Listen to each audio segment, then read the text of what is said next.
Ever since the 50 series graphics cards came out and Pokémon cards became all of the rage again, I've been seeing a huge surge of new people trying to get into botting. These items sell out instantly the moment they drop or restock online, and it's all because of those pesky botters and resellers. So if you can't beat them, join them, because after all, complaining about it over and over and over again isn't gonna help you get any checkouts. So how do you get your hands on these insta sellout items? You might be surprised to know that botting might not be the answer. Why should you listen to me? If you're not familiar with my content, my name is Nova. I've been making content about botting and reselling for over 5 years, and because of that, I've been able to work with some of the biggest players in the industry, make TV appearances, and had the pleasure of helping hundreds to thousands of people learn how to bot. There are a lot more expenses involved beyond just buying the bot itself. Everything on this list are monthly expenses. So it's never really a situation where you just buy the bot one time, where you buy the proxies one time and you're set. No, you have to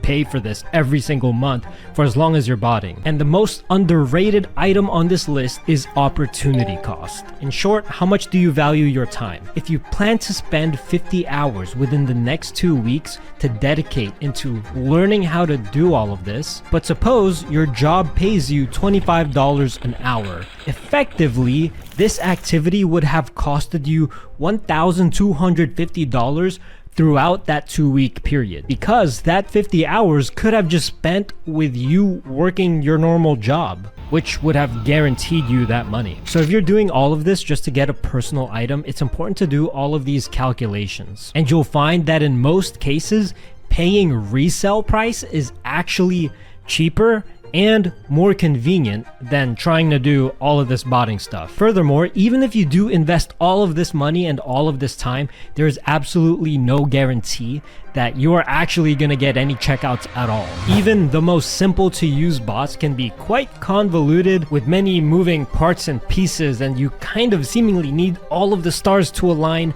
just for you to get a sliver of a chance to check out. And when you're getting into botting, there's a huge plethora of information that you have to learn about. You first need to learn about the bot itself. You need to learn about proxies, the different types of proxies, residential and data center. And within those types, there's different types of residentials and data center proxies. And you need to know which to use for which websites and for which use cases. Then there's payment methods and billing profiles. Then you need to learn about the websites themselves. Each website operates differently. For instance, the way that you would bot Target would look way different from the way you would bot Best Buy or Amazon. You also need to learn about the different anti-bots for each website and how to effectively bypass them. And there is so much more. Everything I spoke about is just barely scratching the surface. To a beginner, learning all of this can take a few days, and if not, a few weeks, and it's really going to depend on how much time you have to dedicate to this, and how much help you have, and the quality of help that you have. Once you get a decent grasp of how everything works, congratulations,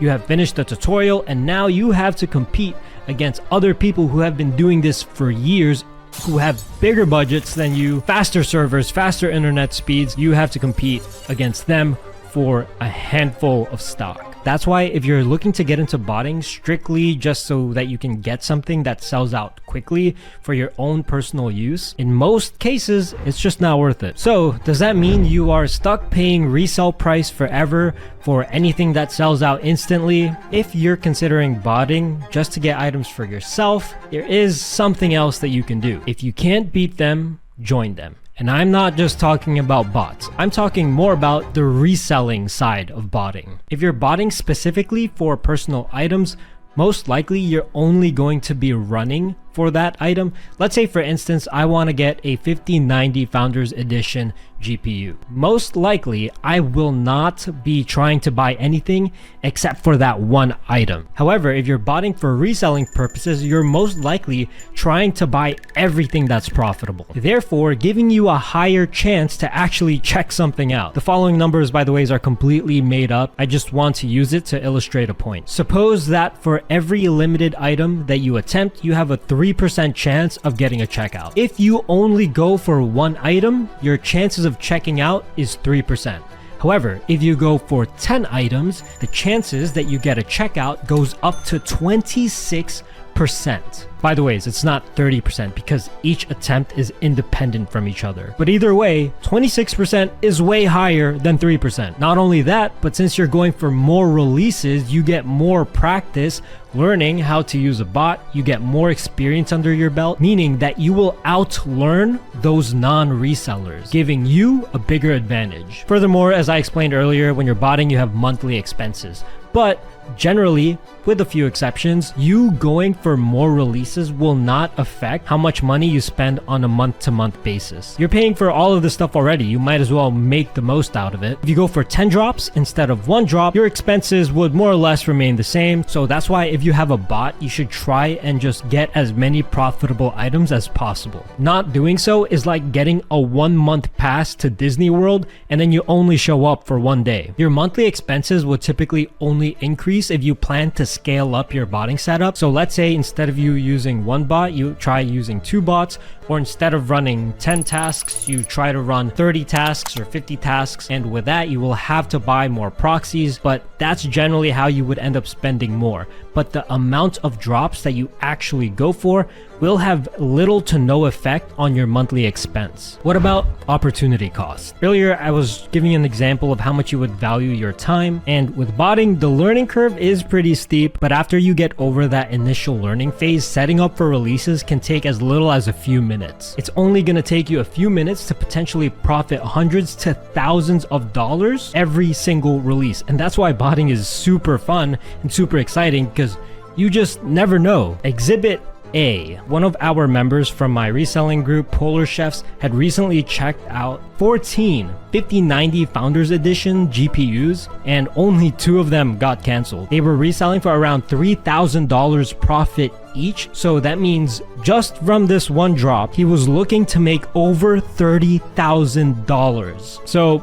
it can be quite the lucrative side hustle. And that basically sums up why botting really is only meant for resellers. So if you're botting strictly only for personal items, you might want to consider getting into reselling and then using your reselling profits so that you can buy the item that you're after. And as a bonus, you do have an increased chance of actually outright getting the item that you're after at retail price. So if that interests you, buying a bot is actually not the first step when you're getting into this hobby. Your first purchase should be a cook group. In a nutshell, these are paid communities of resellers that provide coaching and information about profitable releases. And if your goal is to buy as many profitable items as possible, then not being in a cook group is like trying to ride a bicycle without any wheels. I can give you the most expensive, the most decked out bicycle in the whole world, but if it doesn't have any wheels, good luck. I can give you the best possible bots, but if you don't know how to use it, or you don't know what items to actually go for, then you might as well not have it. By the way, cook groups should not be mistaken for the discords that come with the bots. Those bot discords are in no way, shape, or form obligated to tell you what items to buy, what proxies work, when the items are actually going to drop, none of that. The bot Discord's job is strictly to show you how to actually use the bot, or explain any error messages or just general updates with the bot, and that's about it. Anything extra is a bonus. On the other hand, a cook group's primary job is to help its members make money. So that means they're obligated to teach you all the aspects of reselling and do it in a way that's easy to understand, even for beginners. Doing it this way will also streamline your learning process because you want to be able to learn and check out profitable items as soon as possible. Because the faster that you get the hang of things, the more money you'll make and the faster that you'll get a return on your investment. It also goes beyond just teaching you how things work. Oftentimes, you're gonna have to rely on them to know exactly which links and which SKUs to put in the bot and to know when things are actually gonna drop, which aren't always provided by the bot discords. And you can also save a lot of money